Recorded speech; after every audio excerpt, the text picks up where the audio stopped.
In the opulent halls of Villa Esmeralda, perched on the cliffs overlooking the azure Mediterranean Sea, billionaire industrialist Alejandro Vargas lounged in his velvet armchair, a glass of aged cognac swirling in his hand. The evening sun cast golden hues through the floor-to-ceiling windows, illuminating the priceless Stradivarius violin that rested on a pedestal in the center of the room, a relic from his late wife's collection, untouched for years. "Toca esto y te dare 100 millions," he declared to his assembled guests, his voice echoing with a mix of arrogance and hidden sorrow. "Play this and I'll give you 100 million. The challenge hung in the air like a dare, drawing smirks from the elite crowd of entrepreneurs, celebrities, and socialites who had gathered for his annual gala.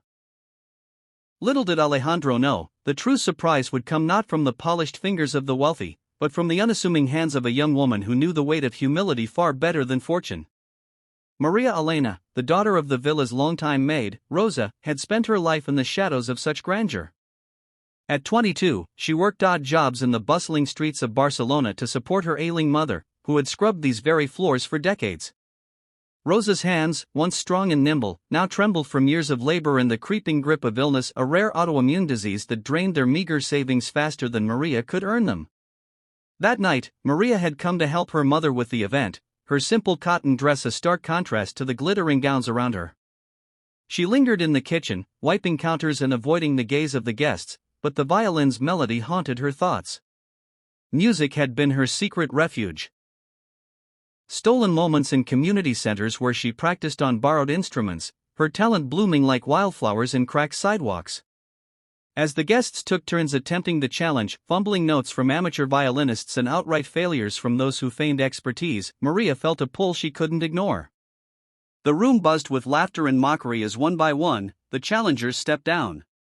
A famous actor scratched out a discordant tune, earning polite applause but no prize. A tech mogul, boasting of his conservatory education, managed a passable rendition but lacked the soul to move the strings as they demanded. Alejandro watched with detached amusement, his heart armored against disappointment. He had issued the challenge not out of whimsy, but from a deeper ache. The violin had belonged to his wife, Isabella, a virtuoso whose playing could soothe storms. Since her passing 5 years ago in a tragic accident, Alejandro had amassed more wealth, but his world had grown colder, emptier. The 100 million was a test of skill, yes, but more so of character. Would greed reveal itself, or something purer? As the evening waned, Maria slipped into the grand salon, her mother's worried eyes following her from the doorway. "Señor Vargas," she said softly, her voice steady despite the knot in her stomach. The room fell silent, eyebrows arching in surprise at the maid's daughter daring to approach. "May I try?" Alejandro leaned forward, intrigued by her audacity. "You? The girl from the kitchens?" He chuckled, but there was no malice, only curiosity. "Very well. But remember, it's not just about playing, it's about feeling it." Maria nodded, her calloused fingers gently lifting the Stradivarius. The wood felt alive under her touch, as if whispering secrets from another time.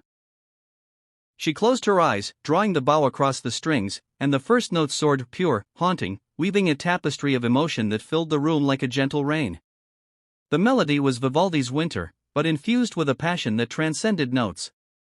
It spoke of Barcelona's narrow alleys, of mothers sacrificing for daughters, of dreams deferred but never extinguished. The guests, who had been chattering moments before, now sat transfixed. Alejandro's glass slipped from his hand, shattering on the marble floor, but he didn't notice. This wasn't mere technical prowess, it was raw humanity poured into sound. Maria's playing evoked Isabella's spirit, but with a freshness that pierced his guarded soul. Tears welled in his eyes as memories flooded back, the laughter shared with his wife, the warmth of her embrace, now replaced by isolation amid his empire. An unexpected turn gripped him. This young woman, from a world so far removed from his, had unlocked a door he thought forever sealed. As the final note faded, the room erupted in applause, but Maria stood there, violin lowered, her face flushed not with triumph, but resolve. Alejandro rose, his voice thick with emotion. "Incredible. You've earned it, the 100 million is yours." The crowd murmured in awe, but Maria shook her head, her eyes meeting his with quiet strength. "Señor, I didn't play for the money. I play because music is the one thing that connects us all, rich or poor. My mother, she's sick, and we fought so hard. But there are others like her, families in my neighborhood, children without opportunities. If you'll allow it, use that money to build a community center in Barcelona. A place for music lessons, for healing, for hope. That's what would truly surprise you, isn't it? Not talent hidden in plain sight, but kindness that asks for nothing in return. The climax hit Alejandro like a wave crashing against the cliffs below. In that moment, he realized the violin's true value wasn't in its rarity or the challenge it posed, but in its power to reveal the human heart. He had built walls of wealth to shield his grief, testing others for flaws he saw in himself: greed, detachment. Yet here was Maria, selflessly turning fortune into a bridge for others. Tears streamed down his face as he embraced her, not as a billionaire to a servant's child, but as one broken soul to another mended by compassion. "You've surprised me more than you know," he whispered. "Not just with your playing, but with your spirit." In the days that followed, the community center rose in Barcelona's vibrant El Raval district, a beacon named Isabella's Melody, honoring both his wife and the universal language of kindness. Maria's mother received the best care, her health improving under expert hands funded by Alejandro's ongoing support.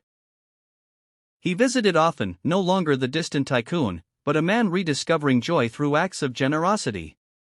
Maria continued to play, teaching children who, like her, found solace in strings and keys. The story spread across Spain and beyond, whispered in cafes and shared on social media, reminding a global audience that true wealth lies not in millions, but in the selfless acts that transform lives. In a world often divided by fortune, one young woman's humility proved that humanity's greatest power is the quiet choice to lift others, leaving hearts inspired and hopeful for a kinder tomorrow.